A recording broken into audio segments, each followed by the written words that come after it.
Good afternoon, world. Good afternoon, world, and welcome to another installment of the United Hour.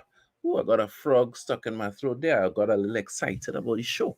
So today we're going to be talking about a lot of things. We're going to be talking about Harry Maguire and his beef with Ronaldo that is definitely causing some drama in the dressing room. So you're going to be getting into that. You're going to be talking a little bit about Ronaldo's interview and what subliminal messages are he sending, both to people in the dressing room and to those of us outside of the dressing room. We're also going to be talking about some transfers. We got some transfer stuff going on. It is the winter transfer window, so we're going to be definitely talking about that. And we are going to be talking about Marcus Rashford. What is going on with Marcus Rashford? Marcus Rashford's form is atrocious, so we're going to be talking about that. What could possibly be the challenges that Marcus Rashford are dealing with that has him in that poor form. And then obviously every Thursday, we got the Booboo and the Top Shotta.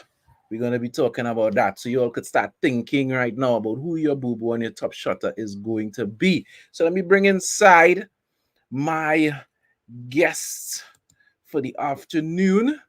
We got the man down there in Miami, Devin. We got Darren Garner. And we got the man Big Phil. That's a real nice shirt there, Darren. You finally got your Ronaldo shirt there. Yes, yes. All right, cool. So let me jump straight into it, guys. Right? Harry Maguire has been, it is being said that there's a rift between Harry Maguire and Ronaldo. Now, I would tell you what I understand. Remember a couple shows ago, I shared that there was a confrontation between Ronaldo and a couple of the other players, right? Which would include the likes of Rashford, Jesse got in there and other players, right? There were complaints about selfishness and other things, right? This was not reported in the press. This was said in this program. But subsequently on the pitch, and then we started to hear about unrest in the dressing room coming out after we revealed that on this program. So I have a little more to reveal. It would appear that Harry Maguire, recognizing the mood in the dressing room, has picked up the fight of the large section of the dressing room that is anti-Ronaldo, that thinks that what Ronaldo has brought has unsettled the dressing room. Right? We're not talking about Ronaldo on the pitch. Nobody is, from my knowledge, claiming that Ronaldo doesn't work hard in training or that he doesn't put out the effort on the pitch. They do think he's a little selfish, but Cristiano Ronaldo is Cristiano Ronaldo. But in terms of the attitude in the dressing room, in terms of the way that he speaks to players, there is a definite rift. And Harry Maguire has picked up the cause of the players. He's being the captain, he's being the leader on and off the field, and he's picked up the cause of the players and is standing, toe-to-toe with Ronaldo. And between you and me, again, one could say it's a conspiracy theory. I believe that's why both of them were dropped. You know what I mean? This hip stiffness, I don't buy that for 1 second. You understand? It is, from my understanding, it has reached to the manager. Harry has gone and spoken to the manager and let him know about the situation in the dressing room, about players and Ronaldo. And when we look through, Ronaldo did an interview with Sky Sports, and we're going to dissect his words in that interview. And I think exactly what I'm talking about. But before we get into the details, let me get guys' opinion, right? What do you feel? Do you think that Ronaldo has impacted the dressing room? And if so, how? Positively or negatively? Let's start off with Devin. So I think long term it's going to be positive, but for now, it's going to be negative because some players are going to hear things that they were never told before. Because Ronaldo kind of alluded to it in that same interview when spoke about when he was 18, he would get told by older players, and you think about the players who would have been there when he was 18. So he would have been taught that mentality by those players. When you look at the players who are in the dressing room now, who would have been mentored by anybody that was anywhere close to that level back then? So it's just having standards that you were used to playing at and training at. And when you're not seeing, you're seeing a lack of that, and you call it out. Of course, it's going to be negative in the beginning because players haven't heard that before. They're used to being pampered left and right, used to being told, they're, you know what, don't stink, and so I can do whatever I want. But the second you get a little bit of criticism, you want to complain, which is it's a big difference there. So I think right now in the short term, it's going to be negative, and you're going to find out which players can't handle and which players need to go. But long term, you find out the players who can deal with it, and those are players you stick with, and it'll be positive for their long run. And that's how I feel about that. All right, and that that's a positive spin. But I mean, we had to ask ourselves the question, Big Phil, if Ronaldo is upsetting the apple cart with some of our more senior players, the likes of Rashford, for example, I mean, is that a positive thing or a bad thing? Yeah, it's all it's all about perspective, right? Because I can get upset because I don't want to come out of my comfort zone, right? Somebody's forcing me to come out of my comfort zone. I've been told all of the nice and sweet and dandy things under the previous manager for the last 3 years, and that didn't make me upset. Now that I have somebody who had experienced what the hair dryer treatment was by a guy by the name of Sir Alex Ferguson, right? Now I'm being told something different. It's almost like I'm being forced to, do better for myself. It's almost like I don't want to do better for myself. But why does this guy want to see me do better, right? So it's all about perspective, right? Upset, upset. Like I said, 10 to 15 seconds ago, some of these players are upset because they have to work probably half, not even full, half as much as Ronaldo, right? So that's my take, right? I don't want to come here and say, yeah, the players are upset because Ronaldo is, speaking negative to them, but it's all about perspective, right? Because I'm not sure none of us are in the dressing room. I wish all of us could be like a fly on the wall to see what really goes down, right? But at the end of the day, some things will be taken with a pinch of salt. Some things will be taken to heart. Some of these guys are a bit spineless, and they get very emotional and offended very fast, right? So yeah, that's just my take. Willing to hear what you other guys think as well too. So, Darren, what do you think? Do you think that it is Ronaldo coming into the dressing room and just calling out guys, saying things the way it is? Or, do you think that, because let's be real, you do have players from Juventus coming out and saying that Ronaldo negatively affecting the dressing room. We're talking about senior players like Buffon and others, right? So this is not unheard of to say like, okay, we've never heard this about Ronaldo before. But in Manchester United, what is your take on it? What do you think, Darren? Well, I mean, good evening, first and foremost. Um, my take on it, quite frankly, I think I would just be echoing the sentiments of the other two guests. I don't think there's anything else left to be said other than the crop of players that we currently have at United are losers. It's just a team of losers. They don't have a winning mentality. Winners understand that you do what is necessary to win, right? And whenever you are not doing what is necessary to win and you are called out, you take it in stride and you press forward. You don't take it personally. You remove your emotions and allow logic and the objective to take precedent in a situation like that. And So do you also think, as Phil said, that Ole Gunnar Solskjaer was too much of a cuddler, that these players were cuddled and felt Correct. secure and felt safe under Ole. He, And he now is an he's an mhm, enabler. Long he's story an short. enabler. So He's let a me ask side you a man. question.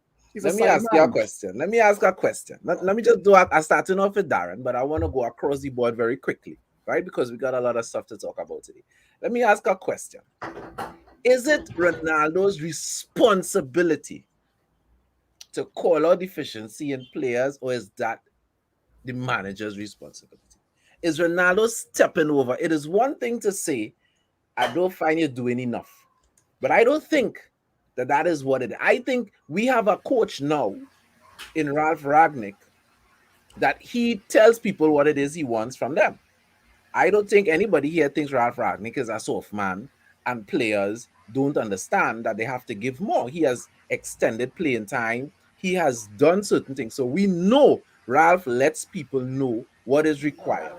Does anybody think that Ronaldo is stepping over his bounds? All right. So let me give you an analogy to drive home a point, right? Let's say we have a family, right?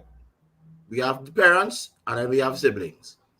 So you have the eldest sibling. The eldest sibling see the younger sibling doing things that the parents tell them they shouldn't do, or certain expectations of the younger ones, and they're not meeting up to it. Isn't it a natural reaction for the eldest to take it upon themselves to let them know you all need to do better? It is a natural reaction that's expected of the most senior one of the siblings, right? So you are Ronaldo being saying, a Darren, you are saying your analogy is great. I don't think we need to break it down any more than that. You are saying that Ronaldo is being an extension of the coach. You are saying that Ronaldo is kind of like playing the Roy Keane, to Alex Ferguson. Alex Ferguson was the coach of the pitch. Roy Keane was the coach on the pitch. Are you saying that Ronaldo is being the coach in the dressing room in terms of reinforcing Ralph's stuff? Is that what you believe is going on? Yes or no?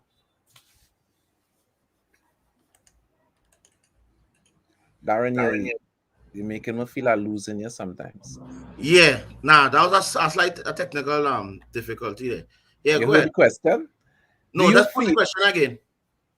in your opinion, Ronaldo is like the Roy Keane under Sir Alex Ferguson? He's reaffirming what the manager expects. Yeah? Correct. All Correct. right. Devin, do you agree with that? Or do you think Ronaldo is asking for other things I besides what th- Ralph is asking? I think Ronaldo is just doing what he sees what it takes to win, and he's willing to go out there and make himself look like the bad person in some people's eyes. As long as they win, that's all that he cares about. So that's all it comes down to. Big Phil, I know you've made your opinion very clear on this, but I want to ask you this question. If you go into an environment, you believe because of the stripes on your shoulder, it gives you the right to call out other people who haven't earned anything close to those kinds of stripes yet. But then you realize that that approach is having a negative effect. Instead of getting players to step up to your level, it is actually having the adverse effect where people literally don't want to pass the ball. Outside of Bruno Fernandes and the wing backs, it is clear Marcus Rashford and Mason Greenwood does not want to pass Ronaldo the ball. Everybody sees that. Yeah. So you realize that here, what this approach that I'm taking is having a negative effect. Does a good leader not change his approach? Because based on what everybody is saying, is like, well, hey, Ronaldo calling out men, and everybody seems to be cool with that. But if it negatively impacting the team, is it still okay, in your opinion?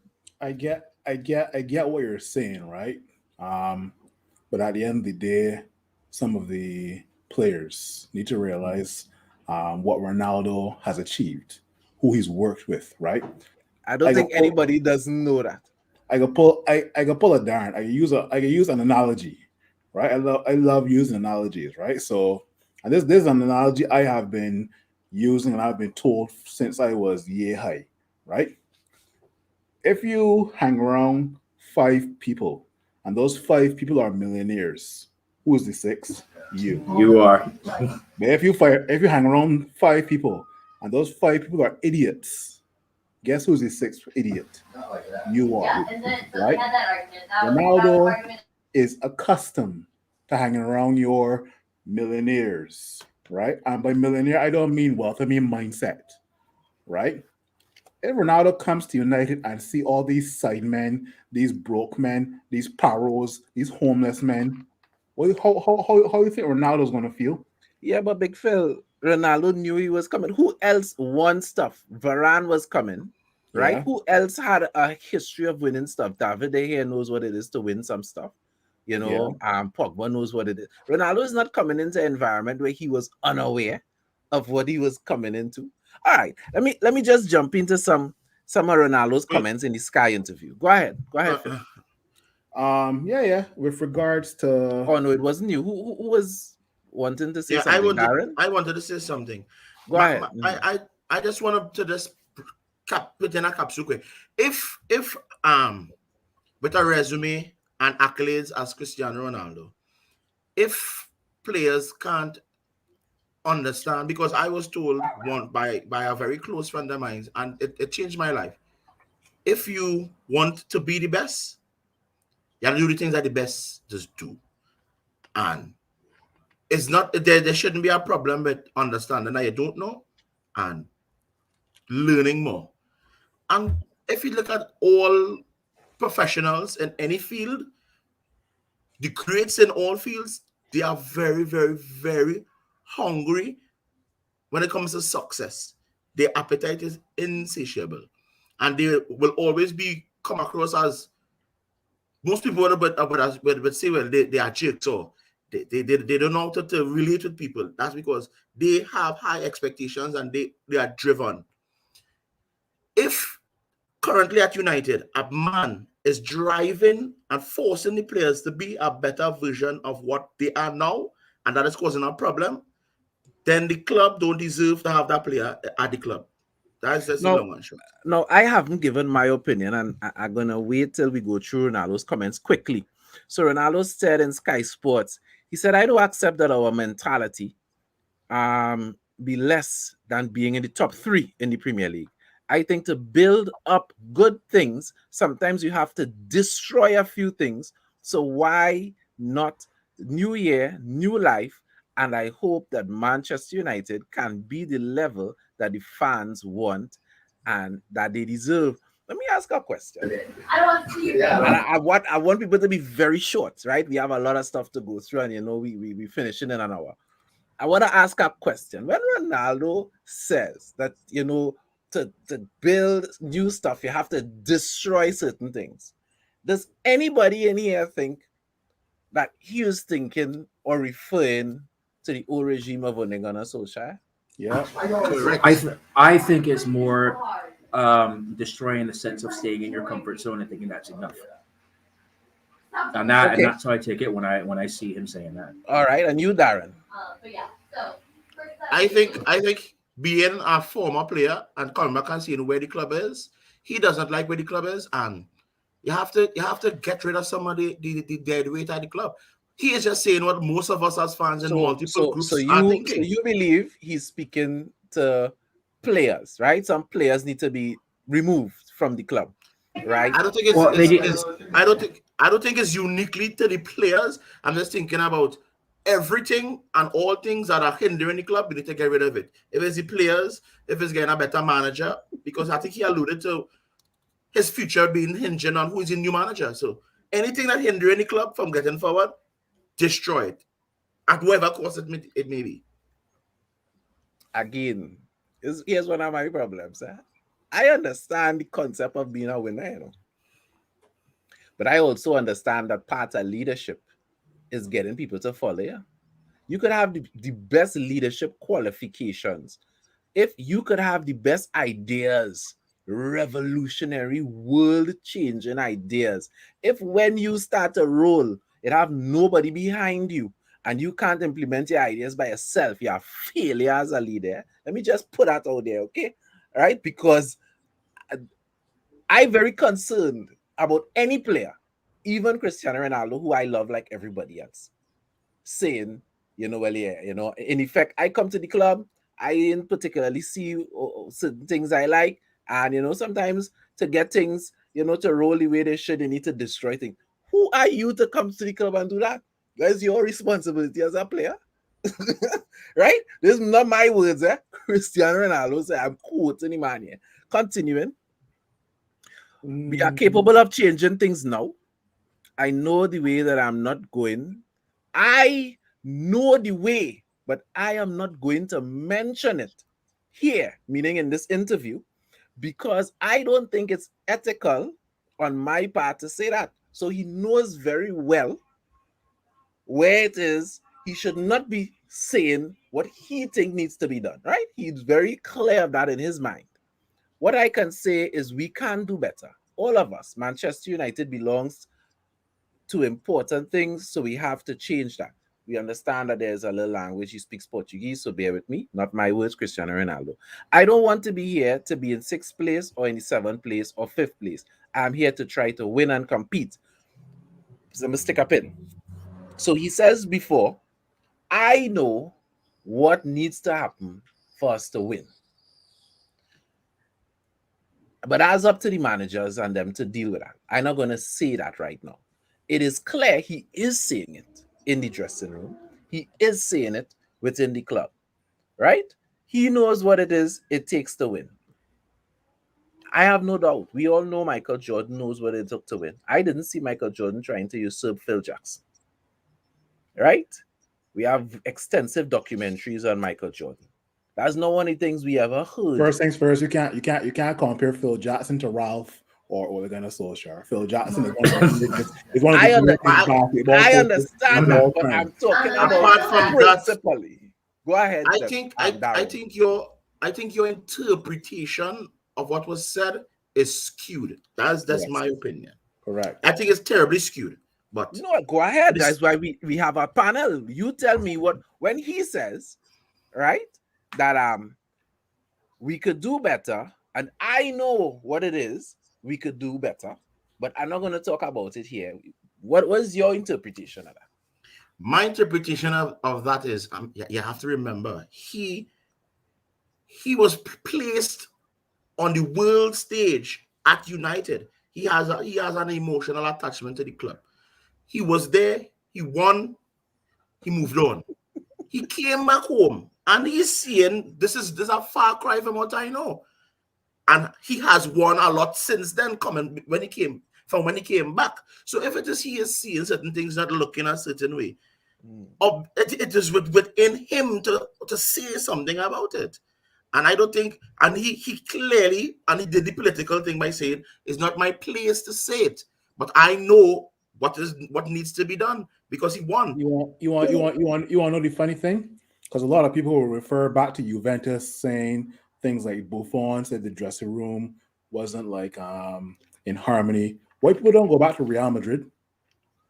Why people don't refer to Real Madrid? You only refer to Juventus. Let me tell you something, and we know this as a fact, Big Phil.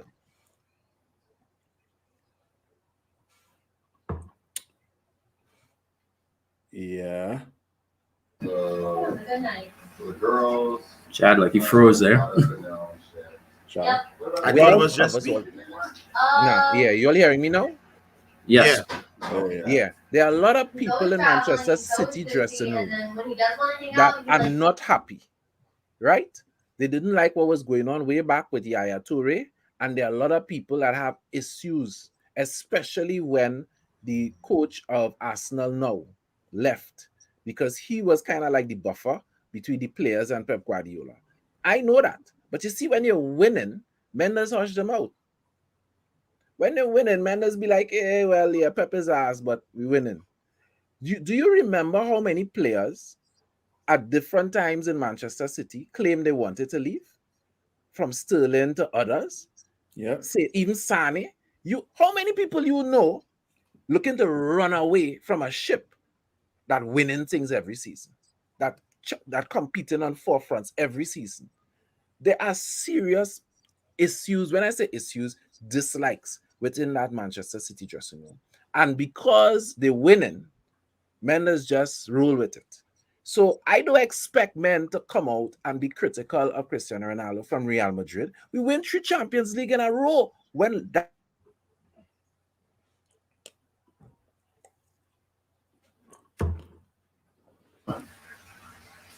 Yes, when you're winning, obviously, when you win 4 Champions Leagues in your time at Real Madrid, of course, players may, yeah, whatever, I may not be happy, but you know what? They're winning titles, so That what has can I never say right happened now? before, as far as everybody.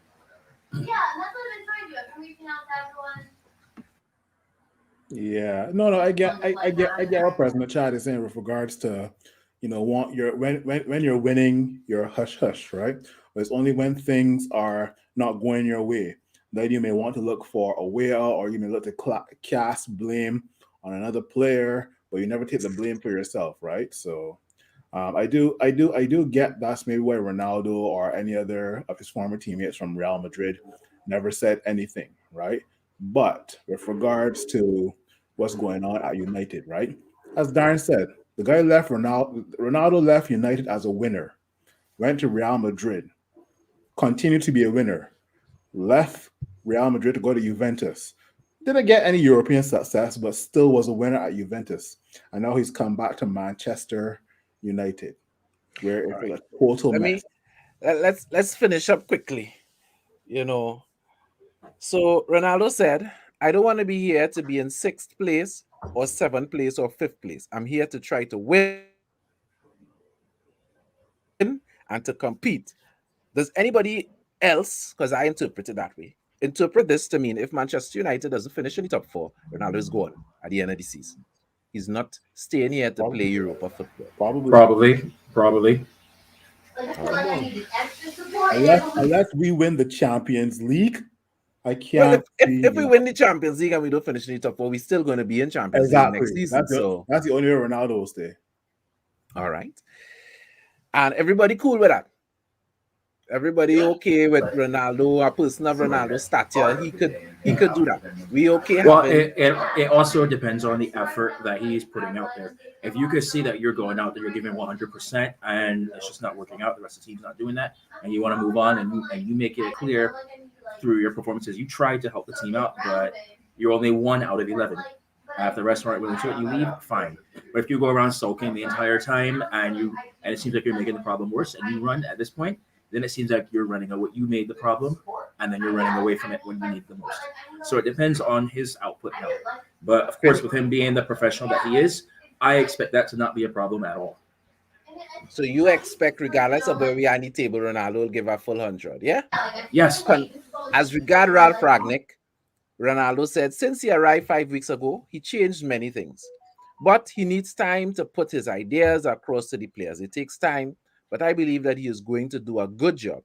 We know we aren't playing the best football, but we have many games to improve. Since he arrived, I think in some points we are better, but he needs time.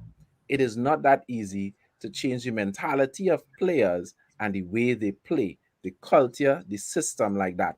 I believe he is going to do a good job. Now, again, he switches back to the mentality of the players, right? So I guess that's in line with what you all are saying, that, his challenge, his issues with the players' mentality. I just want to say one thing and give my opinion on it, and then I'll leave the floor open for anybody to respond, and then we're going to move on into Marcus Rashford, right? My problem with this scenario is that when Ronaldo says, I know what needs to happen, my fear or my concern is that he's referring to Ronaldo ball. Guys need to pass me the ball more. Guys need to look for me more. I'm the man. I could score all the goals. Men just need to put things in place, put themselves in a gear to support me and to support my goal scoring feats and everything. Let me put the club on my shoulders and everything will be all right. And I am telling you right now, if that is what Ronaldo means, I do support that at all. Because Manchester United had a problem where we were too predictable before. That was one of the cries about Ole. Everybody know what Manchester going to do. We predictable, we predictable. Ronaldo ball is predictable. I'm going to use the analogy of Michael Jordan again. You see, it's one thing if everybody know that you're going to pass it to Mike and you can't stop him. Ronaldo doesn't look very unstoppable in the past few games for Manchester United.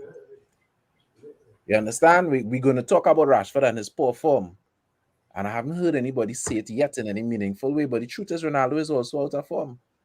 Ronaldo missing shots. Ronaldo's shot, conversion rate right now is very low compared to his first 3 games or his games in the Champions League. And people will be quick to ball, oh, he not getting service. You heard what I said? Shot conversion rate. I'm talking about how much shots he gets to take versus how much scores. So forget about service. That has to do with his personal performance. Your shot conversion rate is on you. It's not on how much balls he get. And his shot conversion rate right now is very low. And if it is Ronaldo is super Ronaldo and he's scoring and he's doing much with little, right? So you get 3 shots a game and you're scoring 1. I have no issue backing at the team and saying, yeah, get a man the ball. When you're getting 10 shots and you're scoring 1, that is another story. So for me, if Ronaldo is saying the club needs to be more Ronaldo centric, I have a problem. If Ronaldo is saying we need more of a winning mentality, I am all for pushing that winning mentality and weak-minded players being shown the door. So I agree with you all from that perspective. I am just not sure which one of those two things it is. You all seem to feel that you all know exactly what Ronaldo talking about. I am not sure because for me, I know Ronaldo is very selfish, very self-opinionated, and will do what he thinks is best for himself and his career. And that doesn't always necessarily mean that as was best for the team. And we as supporters have to remember Ronaldo is here for the most for 2 years. When he leaves, we still need to have a club that could compete and that could achieve things. We can't let somebody come and mash the whole thing up to suit themselves. The same way we wouldn't want a coach. The same reason why a lot of people didn't want Jose at the club. Yeah, because short-term gain but long-term pain. We cannot accept that because Ronaldo is our favorite son. Let me ask a question. In order for Ronaldo to have a high shot conversion rate, must he not be selfish? No, you need to be accurate. You need to be accurate. Yes. But here this though. You need to score. Go ahead. We saying that Ronaldo shot conversion rate is poor, and players not passing to him. We even call it Greenwood greedy wood. So you're playing greedy ball, but you're not scoring either. It's one thing for remember he's one player. If the 10 players on the field icing him out, let's say on the line ref, they're icing him out of the game. You're still not scoring when they ice him out because Greenwood playing greedy and still not scoring. So yeah. I don't understand what's the difference. Welcome to the United Hour, Kevin Cave. Thank you for pointing out that President Chad is reading way too deep, like Adele, into this whole Ronaldo situation, man. Well, I was going and read the comment, but since you broke it down, because I have no problem with people disagreeing with me. You understand? I have no issues with that. That's all. You understand what I'll tell you? Even if you all have a problem with the man and all that going and doing all the own thing, all it's still not scoring anyway. So they might as well pass the ball. And I don't understand. Is a wonderful thing to transition into Marcus Rashford. I don't know why my banners hasn't been up, but that's all right. We're going to send it to you now. Because Marcus Rashford is one of those players that since his return, this have absolutely nothing to do with Ole. This have nothing to do with Ronaldo. Since Marcus Rashford's return from injury, and he was not rushed back, Marcus Rashford, from everything he has said, from everything the managers have said, everything the club has said, is 100% fit. No aches, at least physically, no pains. Since Marcus Rashford returned, Marcus Rashford has been looking horrible. Yeah, because he has an ache, but not physical, as a politically correct yourself. Well, all right, Darren, since you brought that up, let me ask you the question. Do you think that Marcus Rashford's form have anything to do with him reconnecting with the girlfriend that he broke up with, a couple months ago before the beginning of the season due to stresses on the relationship because of COVID? I assume those stresses were that they were not able to see each other, you know what I mean? Marcus not wanting to be as adventurous as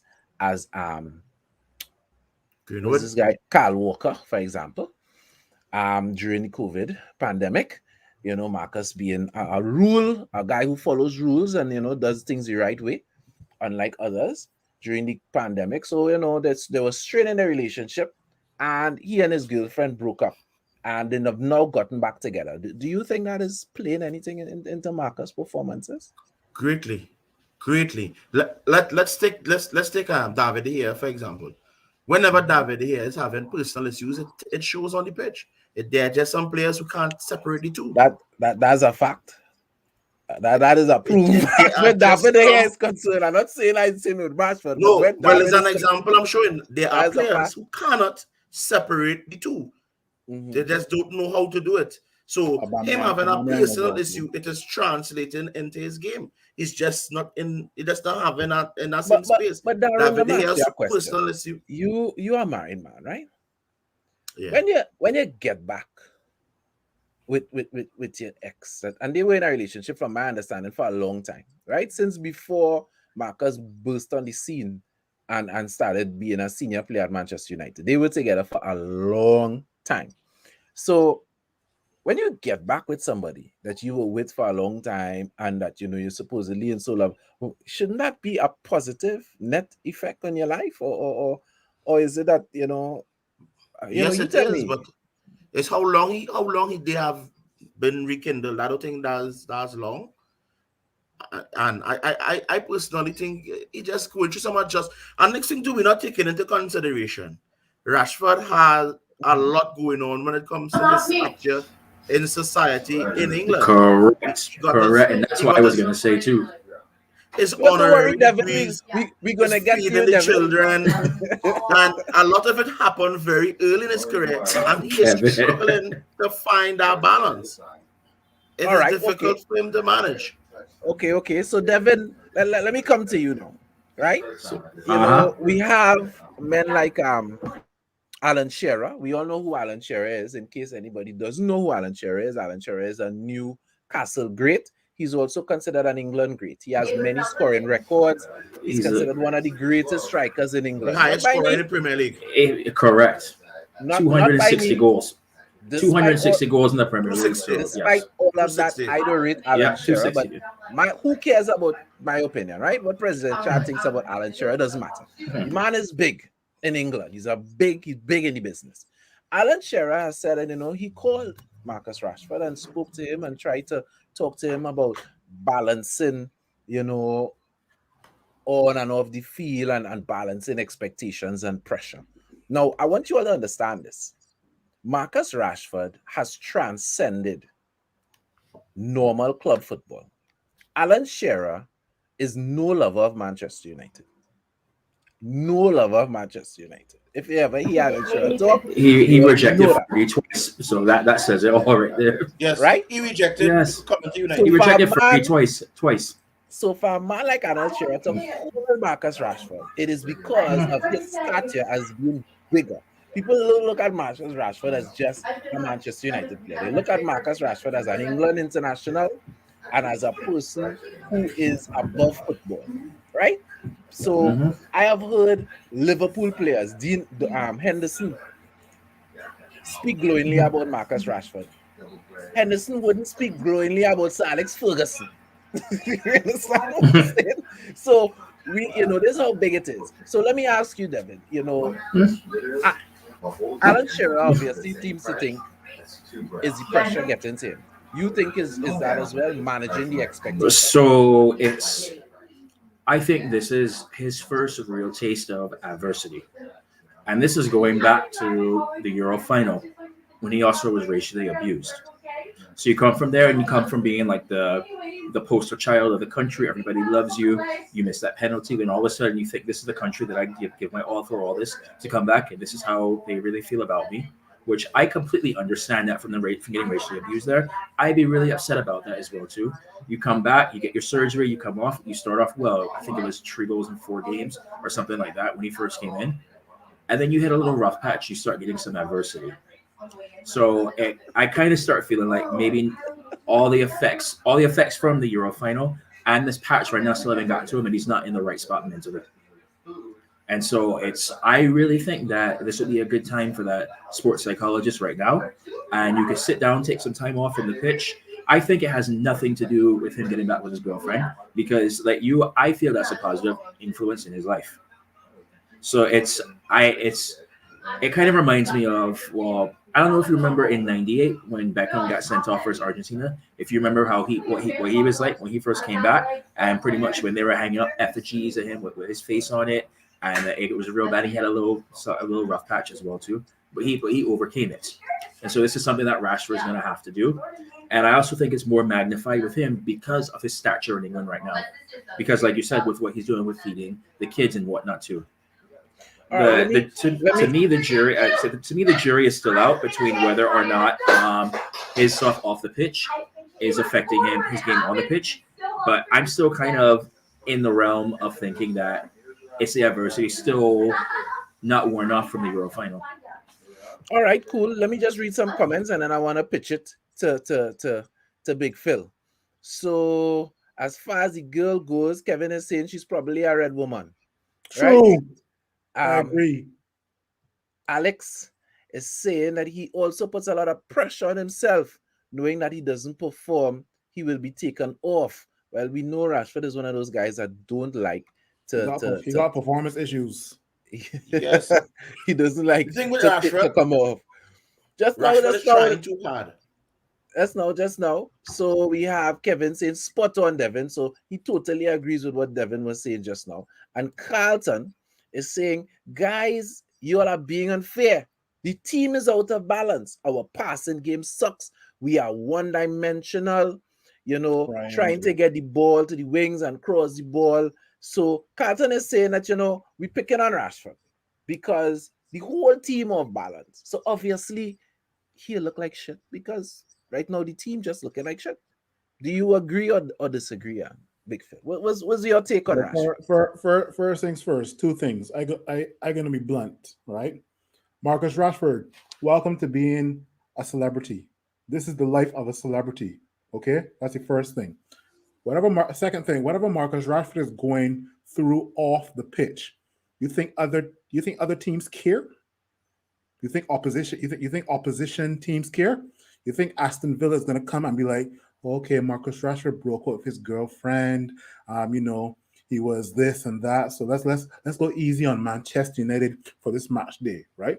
Other teams don't care, right? Yes, at the end of the day, Marcus Rashford is only human, right? But I'm also human. You guys are also human, but you have chosen to live a specific lifestyle. That lifestyle comes with pros, but guess what? That lifestyle comes with cons as well too. Right now, Marcus Rashford is reaping pros as in feeding the children and getting an MBE, but also there are cons as well. Having a girlfriend broken up with him, and I'm sure there are other things as well too, right? But at the end of the day, when you put yourself on that Manchester United pitch, you must block out everything that is going on in your personal life, right? At the end of the day, when you put on that Manchester jersey, you're going to represent Manchester United for 90 plus minutes. Whatever happens off the pitch, you deal with that off the pitch. Don't bring your personal life on to the pitch. And don't get me wrong, everybody isn't built differently. Everybody doesn't have the same mindset, right? But in my opinion, when you get to a certain level in a sport, you must be able to handle certain things off and on the pitch. You must separate your personal life from your professional life when you get to a certain level, right? And that's just my opinion. There may be people that may be agreeing with me, disagreeing with me. I just gave my opinion, so. You're muted, President Chad. Sorry about that, folks. I think that's a wonderful opinion. And, after our opinion like that, we could do it a little interlude. Support the United Hour. Click that like button and subscribe. Such a beautiful voice. Thank you. Carlton is saying, I wasn't talking about you, Phil. Carlton was saying it's easy to pick on Rashford. We are the only team that haven't scored a goal off set piece. Bruno sucks. This is where our problem starts. Carlton. Hold on. Bruno Socks. Yeah. Carlton, you can't be saying them things around Bruno Phil. Socks. You can't be doing that, Carlton. You know, I mean, you speaking facts, the team is playing poorly overall. The fact that Manchester United haven't scored on set plays when we have supposedly the best heading defender in the league and tall players like Scott McTominay and others and Matic when he plays is appalling, you know, but it is what it is. Jody is saying Rashford is trying too hard, agreeing with Darren in that respect. He has carried United on his shoulders too long and he needs to recover from his injuries properly. I think he's physically recovered. It's just the mental aspect now. That's the thing that's blocking him right now. That's Right, what I was trying to say. That's what I was trying to say. He's trying too hard. When he plays, there are many times where he could make a pass. He decides to try to score. I think he wants to score. I never helped him to break it. However, and there are times when he's supposed to be scoring, he passes. And there are times when, like for the last game there, the FA Cup game, a ball spill. Why didn't he run on stage? Like he's just not in it. He needs to get some time away from the game to catch himself and come back. Because if you're not mentally there, then he won't be able to perform. Yeah. And I completely agree with Jody's comment, and that's exactly what I was referring to as well. Completely agree with his last comment there. I have one challenge. And this is where people may say again that I looking into it too deeply, right? True. The manager says, but Phil ain't even hear my Very point. true. Oh, sorry, hear me, Phil. Darren just singing like Phil today in my ears. I don't know why when I'm not looking at the screen. Yeah, so the coach said that Marcus Rashford trained wonderfully during the week. Marcus Rashford wasn't picked for the game because the coach just wanted to give him minutes. He was picked based on what the coach saw on the training pitch during the week. He also said Marcus spent extra time trying to learn the system and work on things, work on his game. Obviously, something is mentally off because you can't be looking great in practice. And then when it reached the application, you're totally bummed out. Because I am 100% sure if Ralph Ragnick saw Marcus Rashford running down the pitch every single time they train and not find the open man when it have open men and not pass the ball when the pass is on and try to shoot when he should be passing the ball or vice versa, he was not picking him to start. So obviously, he ain't doing that in practice. He's showing the manager something good in practice. But when it comes to the field, he falling flat. So I agree with you all that it is clearly something mental. The question is what is it? And let's just hope that, a phone call from Alan Shearer and talking to the psychologists would be able to unlock the issues of Marcus Rashford. Let me just check out some comments quickly and then we're going to head into transfers. Jody says that Marcus needs a holiday.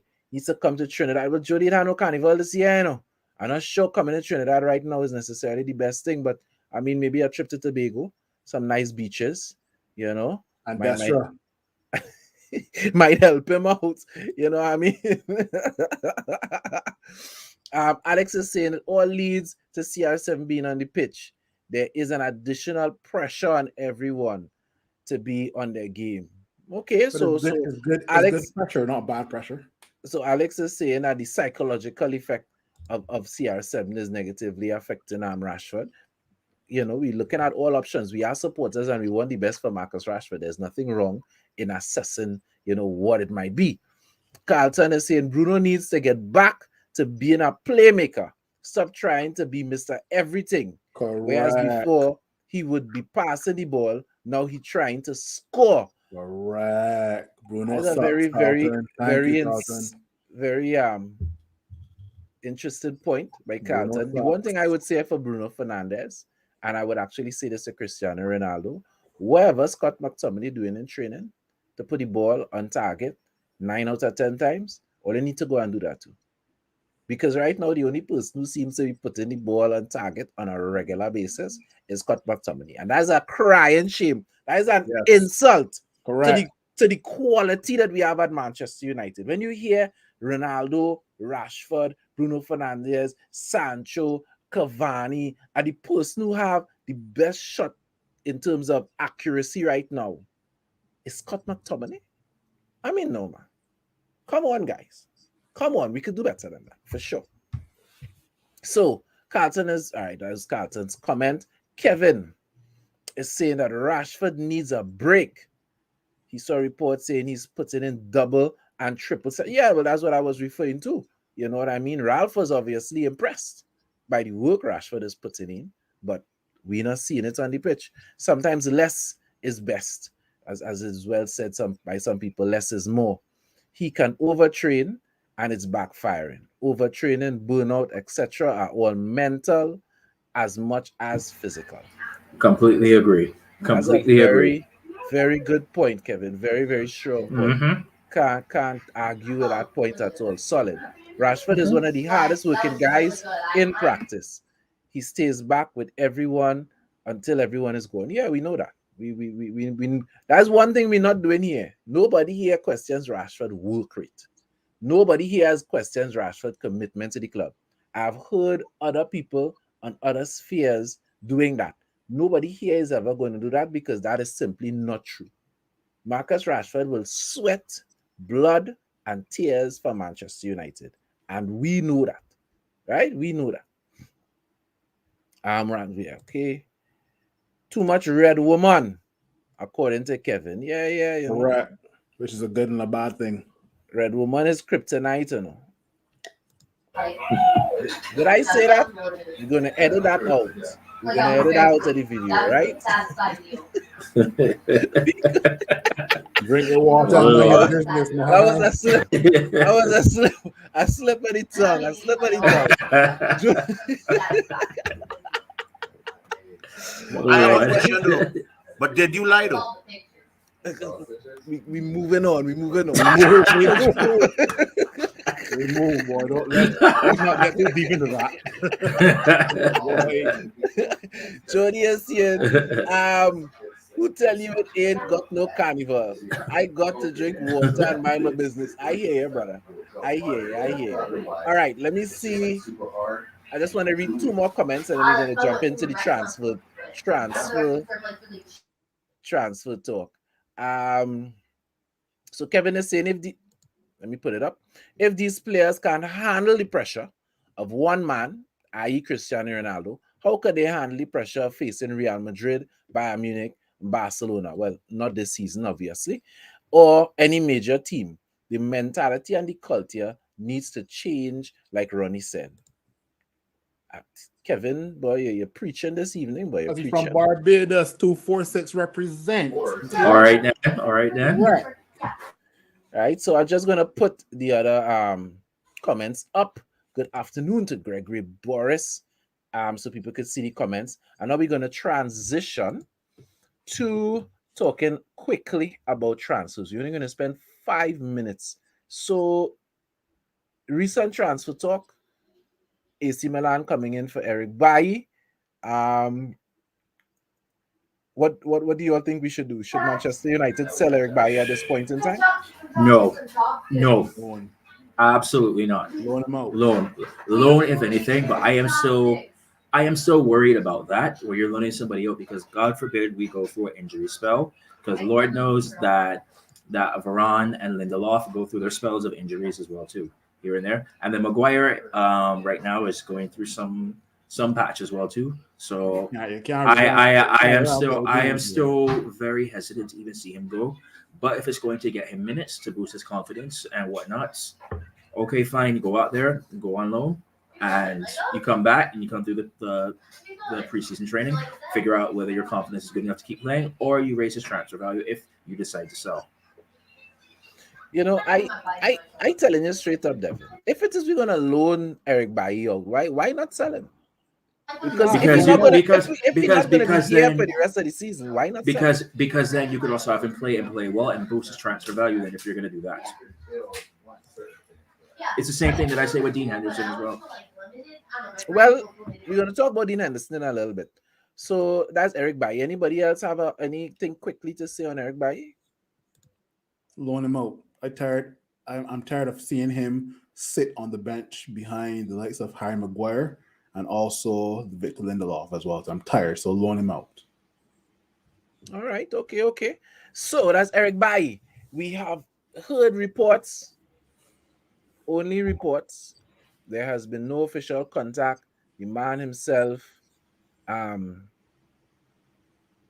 what's the guy Fabrizio from Romano. Italy? Fabrizio Fabrizio Romano. Romano hasn't come out and said anything, no tier ones, but there have been strong reports linking Zakaria to a January move to Manchester United. How would you all feel about that?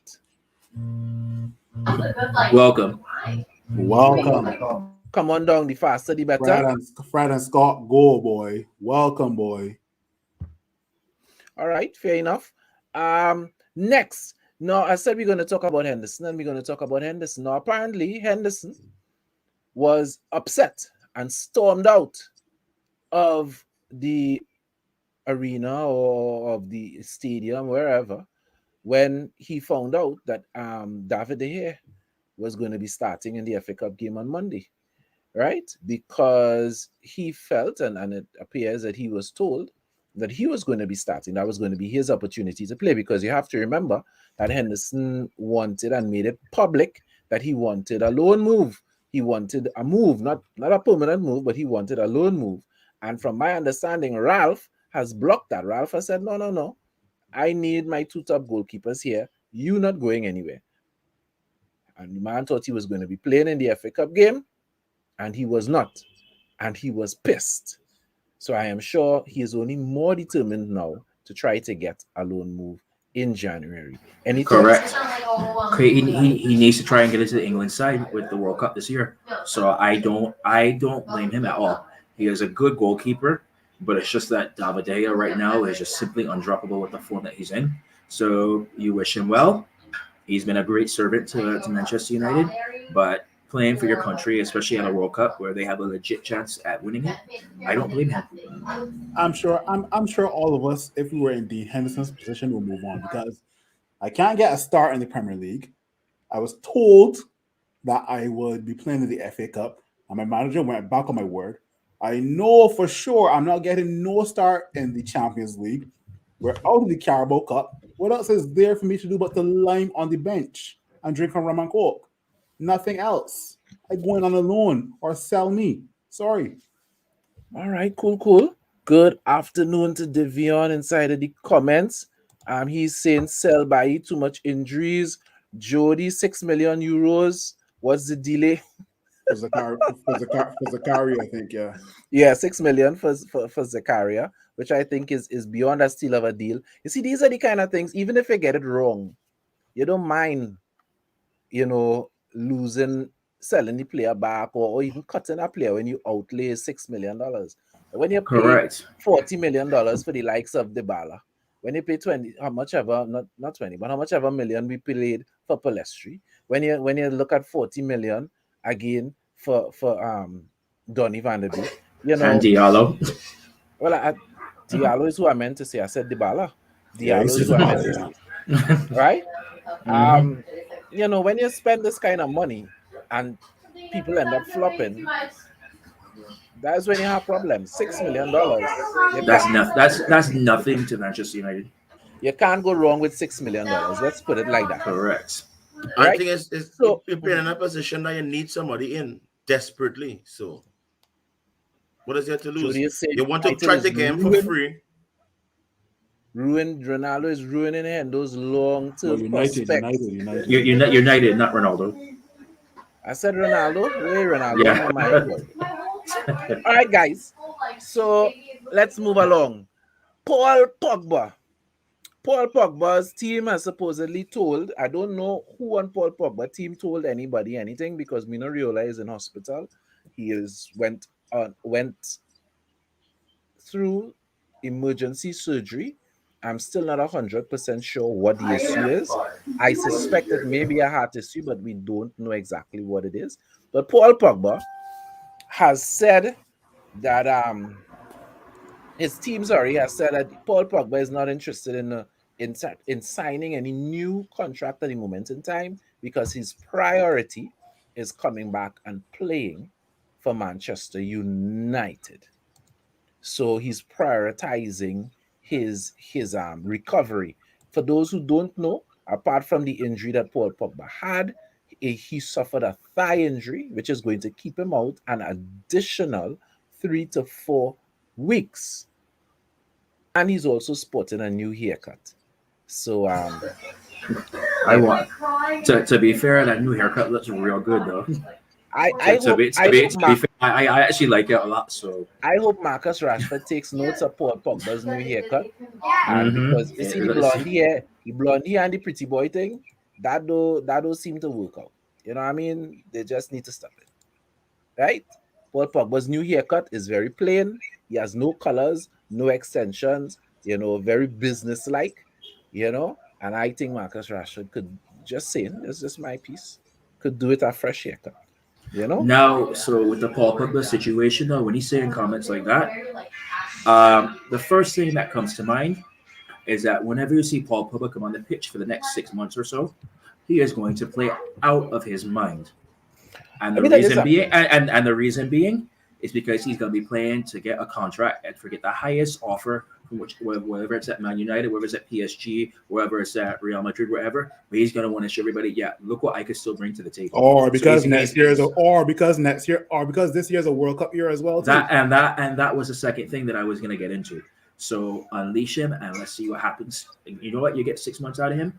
Go out there, justify some of your 89 million price tag in this time. Do something.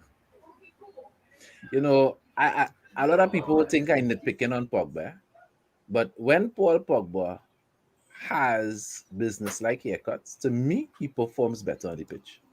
That's my observation. You Or when he has understand? blue hair. When the flashiness, obviously your mind focus elsewhere, and it shows in your game. So lastly, last person we're going to talk about concerning transfers is Erlen Haaland. Not Eric, Erlen Haaland. So Big Phil, give us a rundown of how much it'll cost any club to purchase Erlen Haaland in the summer. All right, here we're going on, people. If you tune into the United Hour, listen to how much it is going to take to purchase Erling Haaland. Listen closely, okay? If a club wants to sign Erling Haaland this summer, they're going to need to pay a 75 million euro fee plus 20 million euros to Mino Raiola. And here's the best part. You also have to pay 20 million to Haaland's father. But don't worry, it gets better. It gets better. As well as a 30 to 35 million year wage over a 6-year contract. Now, I didn't do the math, but it's saying that the total cost of Erling Haaland transfer to some other club will be around 300 million. I'm going to say it right now.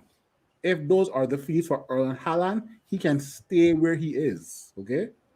Just let me add to that, because one of the things you didn't call out there is the fact that additional to all of that money you have to pay, there is going to be a fee, a clause that is going to be part of the contract. That if a club comes in with 120 million euros, that he could leave in 2 seasons. So you're paying all this money and you're not guaranteed to have him past 2 seasons, because if it's in your contract that is your exit fee. Once a club comes with that money, then you have to sell him, right? So apart from all of that money, there is going to be that clause in the contract. Darren, you having some Haaland? Yes or no? No, I mean, he's a bright prospect. He's a good player, but I mean that is beyond ridiculous. That not making any sense. I mean, I'm not one to nitpick on the financial front, because I mean, United is one of the wealthiest club, man. We have some brilliant minds as it pertains to money and the financial side of the game, but there's no assurances that Haaland is going to hit the ground running and give you a return on that amount of money that he's spending. And then to add insult to injury, why his father is a free for all? Is a dog show? His father need to get money. The The man get agent it fee the man ridiculous. get 20 Come mil on. from just the man son moving. That's all. No, I mean that's ridiculous. As great as a player he is, I'm pretty certain our next bright prospect going to come. And who's to say they spend all this money? Because he's a prolific scorer. He don't fit your system. He having problem with life in England. Is a plethora of different issues could occur, and your money jump up. And mind you, United have a history, and when they spend large sums of money like that, the player just don't produce. Sanchez. Boy, when I have kids, I'm making sure I have quadruplets, and I can make sure they play football, and I can make sure that Mino Raiola is their agent because I am set for life. If he's Yeah. still around, if this hospital thing don't kill him first. True. Wow. Yeah, like what's the strategy for dealing with it? Wow. You know, Big Phil was saying, and Jody was saying that the overall cost of Haaland is 300 million, right? Overall cost of that contract. Yeah. And then imagine that you only guarantee to receive 120 million euros if somebody come in for him, and you have to sell him. If somebody comes with that money, You don't have to tell Don't be surprised. In the release And clause, don't be surprised in that. is basically like if a club pays the release clause of a player, then the player must accept that the club must accept that the player must listen to offers, right? Erling Haaland can still reject an offer. Yeah, the player could reject it, but if the player accepts it, the club has to accept it. Correct. And don't be surprised with it being Mino Raiola that he says something about we're entitled to 20-30% of that 120 transfer fee or something like that too. So keep that in mind too. So the man's gonna sit there try to make a lifetime of payment off this one transfer, and then also try to wait 2 years now to get another. In addition to the selling club, to the purchasing club paying him, he's trying to get a percentage off the selling club as well too. So stay as far away as possible from that. And that is as simple as that when it comes to this. As long as he has Mino Raiola for his agent, absolutely not. I don't care how good he is. It's too much of a risk and too much money on top of that. I'm not too fussy. I'm not too fussy with this Erling Haaland transfer because let's go back in football where people said, or fans at the time said, you know what? There will never be another player like Pelé. Fast forward a little bit. There will never be another player like Ronaldo from Brazil. There will never be another player like Ronaldinho. There will never be another player like Ronaldo and Lionel Messi. And football is a cycle, right? People are probably saying that, oh, we should snap at Erling Haaland right now. Prior to seeing these wages, trust me, there will be another up and coming superstar in the next 2 years. Yeah, but I just said that correct. Yeah, there's always be a next bright prospect. So correct. Yeah. And next thing is, didn't FIFA have or laid out a new rule limiting the amount of the percentage that an agent supposed to make off of a transfer? It's not in effect as of yet. Yeah, I think that is supposed to start in June. Yeah, and I suspect that Raiola, once he is capable, that is why Raiola is making all of these trips all around the place to try to secure a deal for Haaland and his other. No club should buy Haaland. No club should buy Haaland in this transfer. No club should buy Haaland unless he gets rid of Mino Raiola as an agent. Case in point. And no arguments there against that. For sure. All right, guys. So we're heading into the first segment of the Thursday program. Booboo and the Top Shotta.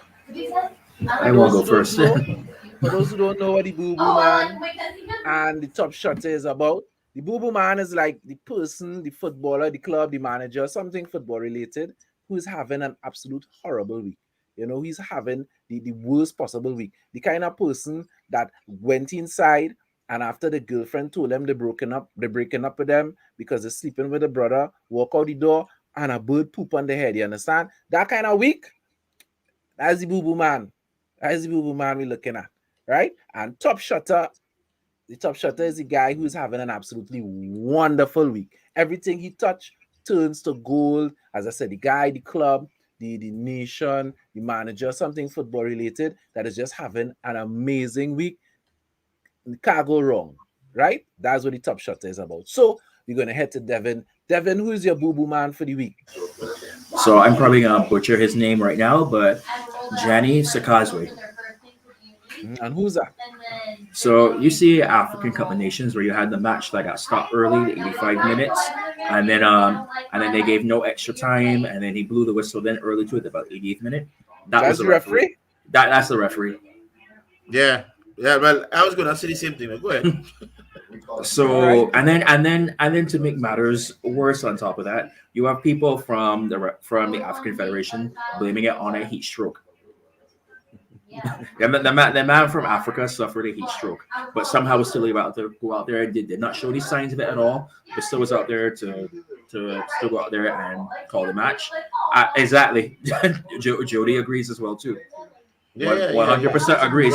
So yes, and so I mean it's I want to see that man's bank accounts. And I want to see all vehicles, all duffel bags handed to him, all of that being handed off this week. Because in my mind, that is a fix. And until I am proven otherwise, that is going to stick in my mind. All right, fair enough. And who's your top shot of the week? It's got to be Scott McTominay. Because you think about the match before the last one where he played absolutely god awful, and he did exactly what we ask of players to do. Make up for it on the pitch. Show it on the pitch. Correct. And so for that, I have to give it to Scott McTominay. Scott McTominay is being a top shotter in a lot of these programs, boys. Scott and Fred. You gotta watch them fellas. Darren, we coming to you because your boo-boo man is also the referee from that game that stopped the game in Mali early. So who is your top shotter for the week? Well, funny that everything kind of coincided. McTominay and I think is a tie for me. And De Gea.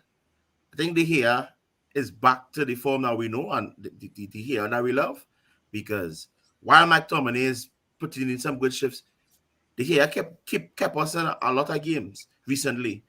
Yeah, we looking atrocious on the field, and De Gea just Superman in the scene. The hair having walking out of the dressing room vex and thing, you know. So the hair is the man right now. Even yelling at Ronaldo, yelling at Ronaldo on the pitch. You saw that before when he almost set Ronaldo De Gea up. You remember that a couple matches ago? He's the reason why we're in the fourth round.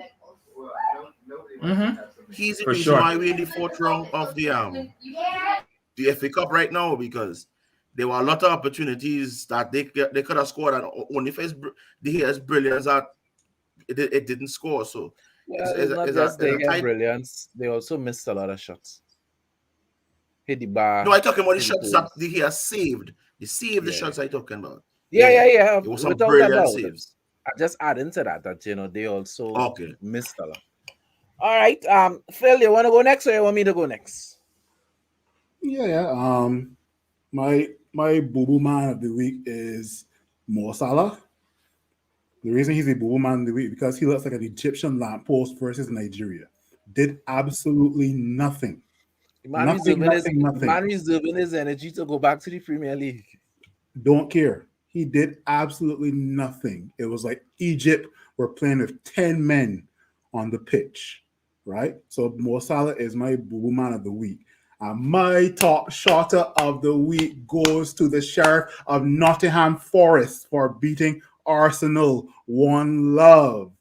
You guys got beat by a Forest.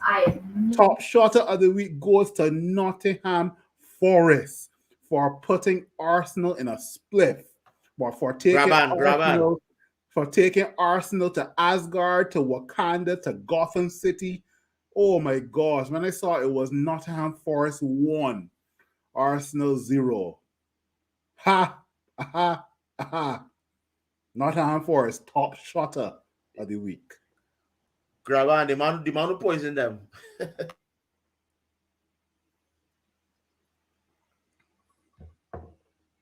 My President Chad, don't freeze on me as I gave my very well-spoken speech. Oh, okay, good. Yeah, man. I can't complain with those picks.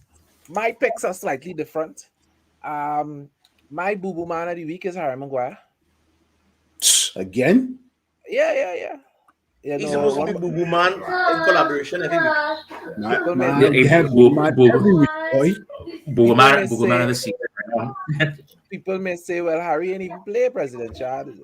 Just so you're pooping on the man. Well, let me put it to you like this.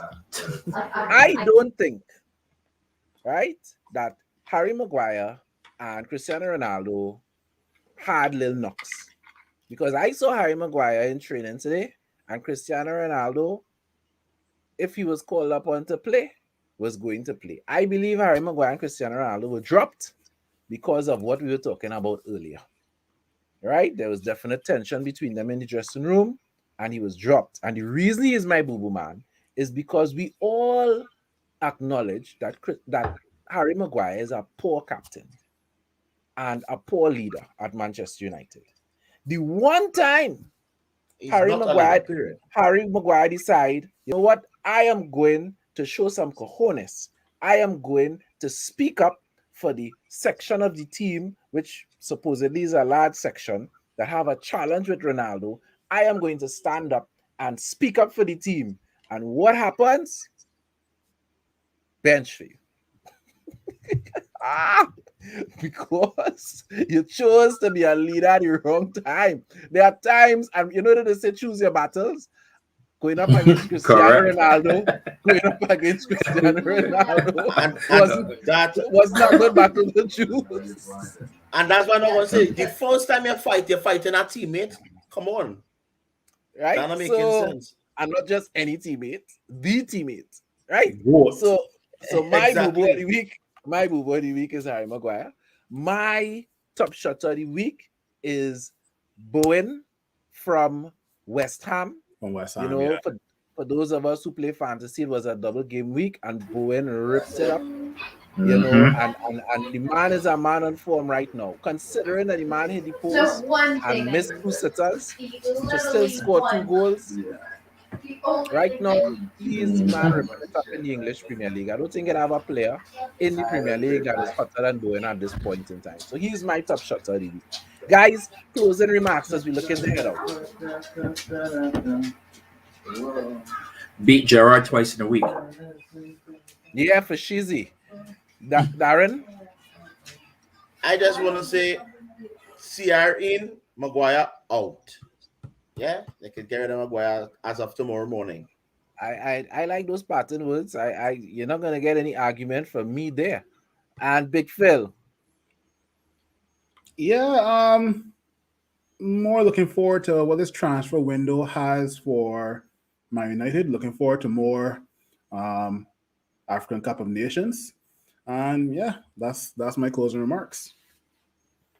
All right. Well, you know, as I always say, you know, Red Devils, we don't die, we multiply. So, you know, everybody, have a good evening. Continue.